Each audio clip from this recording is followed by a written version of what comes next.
Drácula es uno de los personajes ficticios más conocidos de toda la historia. En él se han inspirado libros, aparte del suyo propio, como películas y series, tanto para un público adulto como para uno más infantil. Incluso ha inspirado videojuegos y títulos muy conocidos de estos. Y como hacen con todas las cosas que funcionan, lo han explotado y ordeñado a la vaca más allá de sus posibilidades. Un claro ejemplo son las películas de Christopher Lee. 7 películas en las que actúa como Drácula y 2 apariciones más, todas para Hammer Film Productions. Muchas de estas películas sin correlación entre ellas y sin continuidad alguna. Es por eso que este pasado 2025 recibimos la nueva adaptación de Drácula, Drácula A Love Tale, de Luc Besson. La muerte es un privilegio que Dios da. Y a mí me niega. Fui uno de sus más fieles sirvientes hasta que se llevó a mi princesa, al amor de mi vida. Mi vida ya no le pertenece a tu Dios.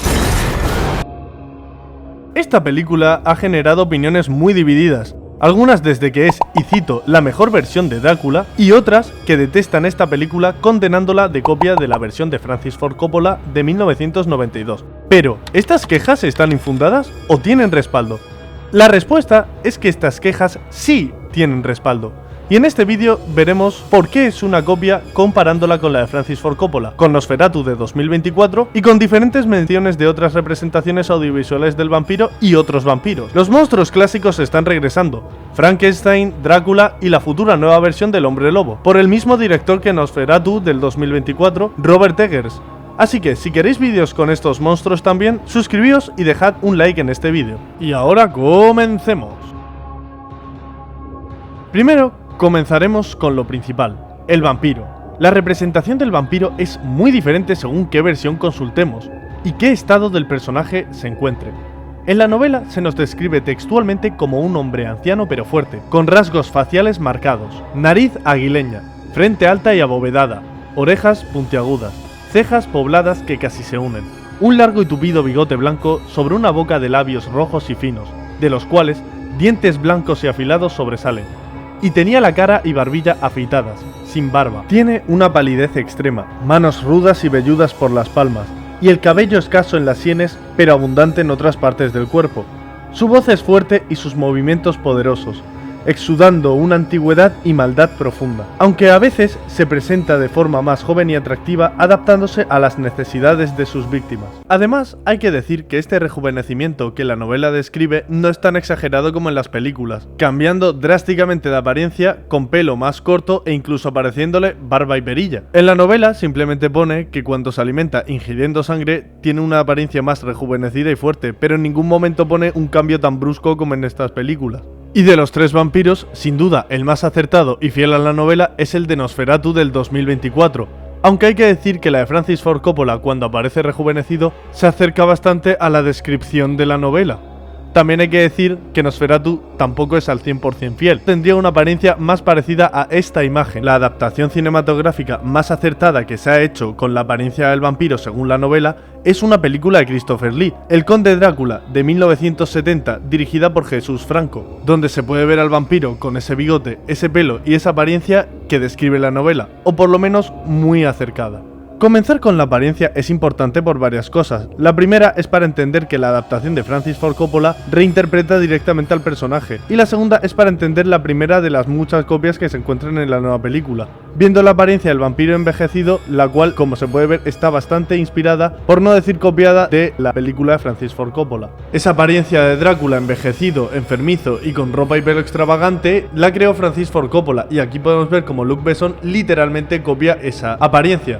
Ahora continuaremos con el origen del vampiro. Esta es una de las cosas más debatidas dentro del universo de Drácula, ya que en la novela no se deja claro cómo se convirtió en vampiro, más allá de la afirmación de Van Helsing de que se convirtió en un ser no muerto por el estudio de la magia negra y las ciencias ocultas. Hay muchas representaciones del origen del vampiro. Un ejemplo es la película del 2014 Drácula Untold, en la cual el convertirse en vampiro se presenta como la única alternativa de salvar a su familia y a su nación. También hay que añadir que en esta versión hay inspiración de la película de Ford Coppola, ya que esta historia de un amor que perduró a lo largo de los siglos y el amante trágico no figura en la novela, es un origen que se creó en la versión de Coppola del 92. Es decir, tanto en Drácula Untold como en la nueva versión hay inspiración. Pero es que en la nueva versión no hay inspiración, es una copia al completo. En la novela de Drácula, la única historia de amor es la de Jonathan y Mina. Drácula es solo un monstruo el cual quiere poseer a Mina, no por amor, sino como ofensiva a Jonathan.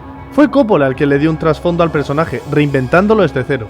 Ahora vamos con la versión de Nosferatu del 2024. Primero hay que tener en cuenta que esta película es un remake de la película Nosferatu del año 1922, en la cual el vampiro ya existe como una criatura antigua y maldita.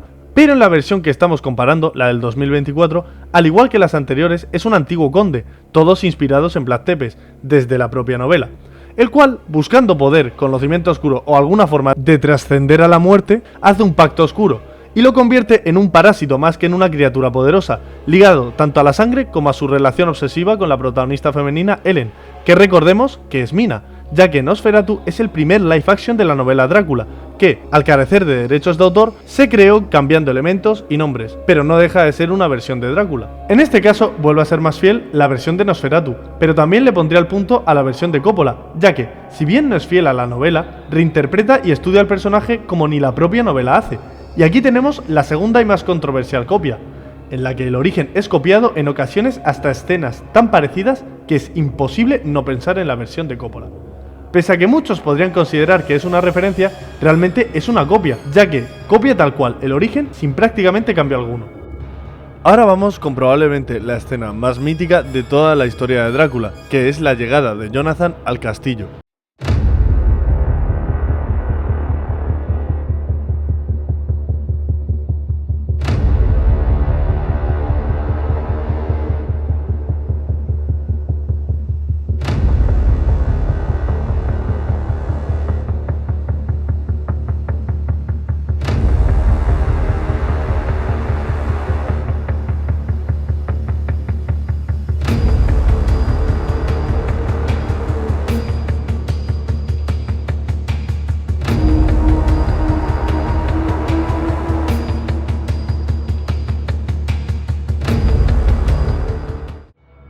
En este apartado quiero dejar las cosas muy claras.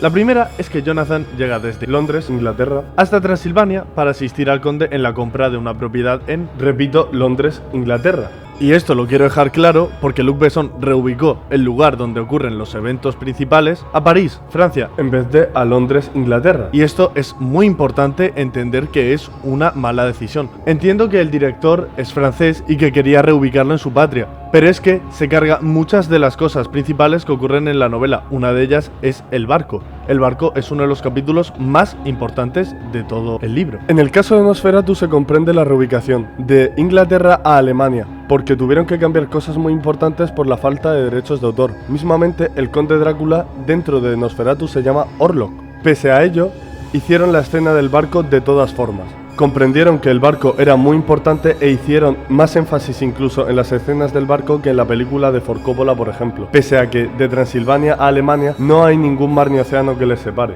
Pero de eso hablaremos más adelante. Ahora vamos a centrarnos en el capítulo de la llegada de Jonathan al castillo, que es el más representativo de toda la novela. Durante su camino al castillo, muchos locales le dan advertencias sobre el conde Drácula y muchos de ellos también le dan objetos religiosos como crucifijos y velas.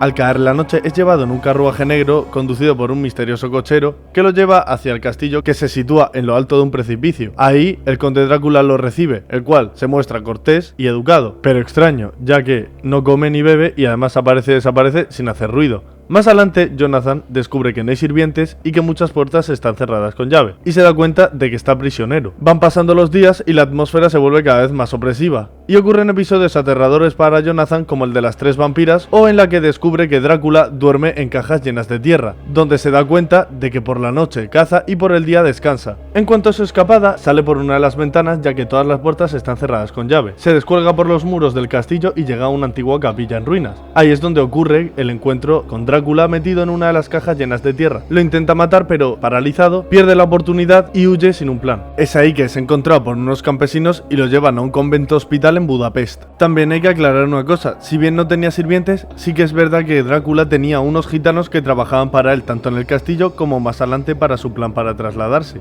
Y en este apartado, el punto sin duda se lo llevaría la versión de Francis Ford Coppola, ya que es el que mejor representa esta subida de tensión en la atmósfera mientras pasa el tiempo y estos acontecimientos aterradores que le ocurren a Jonathan. Y en cuanto a la versión de Nosferatu, si bien representa una situación realista en la cual se encontraría cualquier persona con semejante criatura en semejante castillo, no representa tan fielmente a la novela esta situación como lo hace la versión de Francis Ford Coppola. Y en cuanto a la versión de Luc Besson, me parece sin duda ya no solo de este top, sino una de las peores representaciones en general de la llegada de Jonathan al castillo del conde Drácula en cualquiera de sus versiones audiovisuales. En primer lugar, no representa fielmente absolutamente ninguno de los acontecimientos que he mencionado antes. En segundo lugar, sí que le pone sirvientes, cuando repito que no tenía sirvientes. Y lo tercero, y lo que más fuerte me parece, es que todo ocurre en menos de un día. Desde que llega hasta que ocurren los acontecimientos principales del castillo en esta película, no pasa ni un solo día. Sin mencionar que, repito, este es el evento más representativo de toda la historia de Drácula.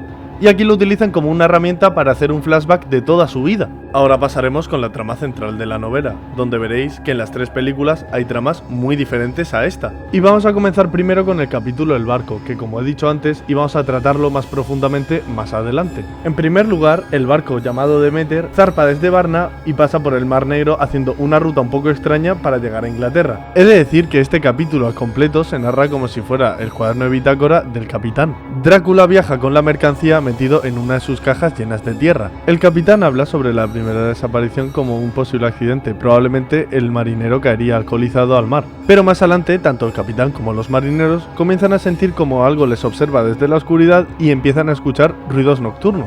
Las desapariciones continúan y los hombres comienzan a dormir armados. Muchos hablan de haber visto una figura alta y blanca en la cubierta. Llega el punto en el que duermen por el día y por la noche se mantienen despiertos. Es ahí donde el capitán ya sabe sin ninguna duda que en el barco hay un monstruo. Y aquí es donde aparece una de las frases más clave de toda la novela. Es como si la muerte caminara entre nosotros. Cuando solo queda el capitán, el primer oficial y uno o dos marineros deciden revisar qué hay en la carga, ya que vieron a esa figura alta y blanca saliendo de una de las cajas. Es ahí donde se dan cuenta que es en la carga donde debe estar. Entonces uno de ellos se aventura y empieza a abrir las cajas de tierra. Cuando da con la caja en la que está Drácula, este intenta atacarlo, pero cuando se da cuenta de que no ocurre absolutamente nada, simplemente se va aterrorizado y esa misma noche desaparece. Cuando solo queda el capitán y el primer oficial, este enloquece e intenta huir lanzándose al mar. Y ya cuando solo queda el capitán, este decide atarse las manos al timón y con un rosario decide morir cumpliendo su rol. Es así como su barco, a la deriva, llega a su destino totalmente vacío con solo las cajas de tierra y Drácula saliendo en forma de lobo. He de deciros que este capítulo es muy extenso y al igual que la llegada de Jonathan al castillo es un capítulo muy emblemático.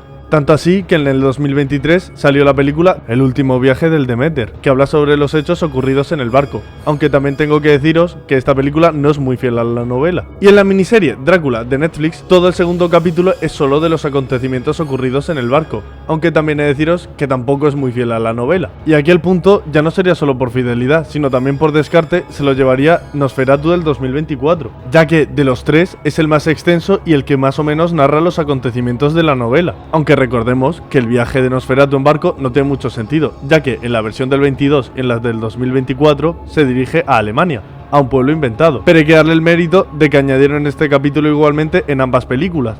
Esto no es una isla, es una península. Quedamos en que la confianza era vital. Quiero subir al barco y volver a mi casa. No necesita el barco porque puede irse andando. Con la versión de Francis Ford Coppola es un buen punto que esta parte de la película la narra el capitán, haciendo esa alusión al cuaderno de bitácora. Pero simplemente se queda en eso, una narración del viaje, pasando muy por alto este capítulo tan importante. Ahora, en cuanto al capítulo del barco en la película de Luc Besson, es que directamente no existe. Ahora veremos los sucesos ocurridos en Londres o en Alemania, da igual donde lo mires, y también hablaremos un poco de los personajes que aparecen en estas partes. Aviso que voy a resumir muchísimo esta parte porque es muy extensa y ocurren muchas cosas. En primer lugar vamos a hablar de Lucy, que es la amiga de Mina, que comienza a sufrir sonambulismo, debilidad y pérdida de sangre, la cual está al cuidado de Dr. Seward, el cual hablaremos más adelante, pero al darse cuenta de que él no está capacitado para tratarla, llama al Dr. Van Helsing, al cual muchos conoceréis por la película del 2004 con el mismo nombre, Van Helsing, protagonizada por Hugh Jackman, pero este es otro tema, ya que no tiene nada que ver con la novela de Drácula. Van Helsing se da cuenta de que lo que sufre Lucy no es ningún tipo de enfermedad o patología, sino que tiene signos de vampirismo, e intenta protegerla con ajo, infusiones de sangre, pero Lucy al final termina muriendo. Y tras morir, Lucy regresa como la Dama de Blanco, una vampira que atacaba a niños, y Van Helsing y el resto del elenco, Arthur Holmeswood, Seward y Quincy Morris, de los cuales hablaré con más profundidad más adelante, la liberan destruyéndola con rituales como la estaca, la decapitación y el ajo. Ahora voy a hablar del elenco un poco por encima, empezando por el Dr. John Seward, el cual es médico y psiquiatra, además es director de un manicomio. Fue rechazada por Lucy y uno de sus pacientes está fuertemente vinculado con Drácula. Este paciente se llama Renfield. Fue al castillo de Drácula antes que Jonathan y termina muriendo por el propio Drácula. De este personaje hay una película aparte con los sucesos que le ocurrieron en el castillo. La película se llama Renfield, es de comedia y hace referencia al Drácula clásico, el de Bela Lugosi. Y de hecho, el actor que hace de Renfield es el mismo que hace de Thomas, o Jonathan, como quieras llamarlo, en Nosferatu de 2024, Nicholas Hoult. Ahora hablaremos de Arthur Holmeswood, el cual es un aristócrata inglés y el prometido de Lucy. También es el que, después de la muerte de Lucy, reúne el valor para clavar la estaca en su corazón y la libera de su vampirismo. Y por último está Quincy Morris, el cual es un aventurero estadounidense originario de Texas. Era amigo de Lucy y conocía al resto del elenco. Continuando con lo que ocurre en esta parte de la historia, Jonathan y Mina se casan, y este empieza a recordar todo lo ocurrido en Transilvania. Avisa al resto del elenco y comienzan a buscar y a destruir todas las cajas con tierra de Transilvania que hay por Londres.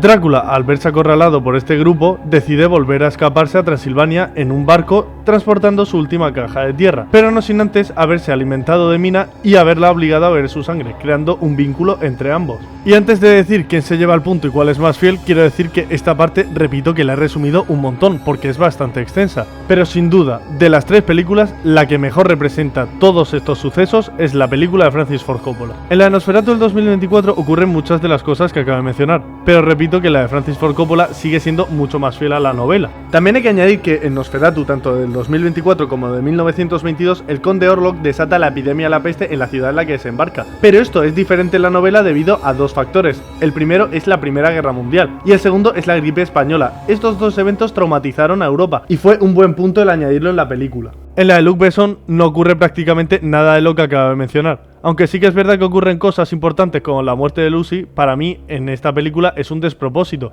ni siquiera se acerca a lo que quería transmitir la novela. Ahora voy a hablar de los tres problemas que para mí hacen que en esta película esta parte sea tan mala. Voy a empezar con el perfume. Esto es uno de los elementos que más he detestado de esta película, es decir, Drácula, un ser omnipresente y omnipotente, necesita un perfume para controlar mentes. Después, la relación entre Lucy y Mina ni siquiera es tan fuerte como explica en la novela o en la versión de Francis Ford Coppola. Lucy y Mina llevaban años siendo amigas, mientras que en esta película literalmente se hacen amigas de un día para otro y llega al punto en el que Mina se preocupa por la vida de una chica a la que acaba de conocer.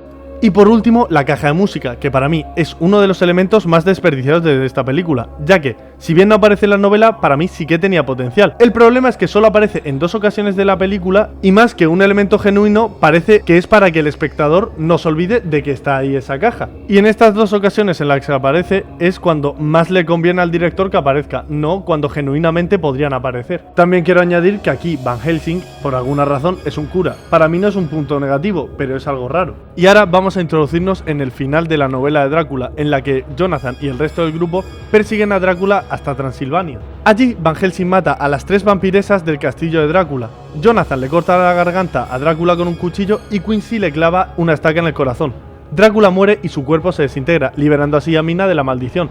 Pero Quincy Morris muere a causa de las heridas sufridas por el enfrentamiento final. Y en esta parte el punto se lo vuelve a llevar sin duda la versión de Francis Ford Coppola, y ya no solo por fidelidad, sino además por añadir una de las partes más memorables de esta película, que es cuando Mina se despide de Drácula en su lecho de muerte y este, poco antes de morir, regresa a su forma humana. En la película de Nosferatu del 2024, al igual que la de 1922, Ellen, que es equivalente a Mina, se sacrifica pasando toda la noche con Nosferatu y cuando sale el sol, este termina muriendo. Un final que realmente no está muy elaborado, pero da un sacrificio y es original. En cambio, en la versión de Luc Besson, obviando que se lleva a Mina hasta Transilvania en un ataúd. Mina, aun copiando la historia de amor de Francis Ford Coppola, no pasa ningún tipo de conflicto entre Jonathan y el vampiro.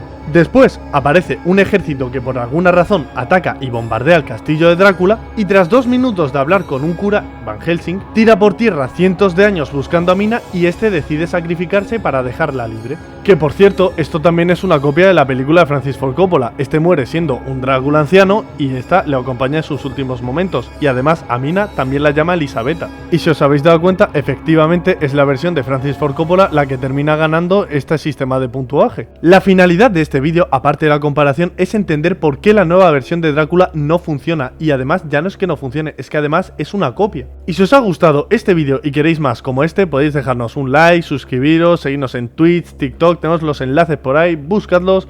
Y bueno, gente, nos vemos en la siguiente. Adiós.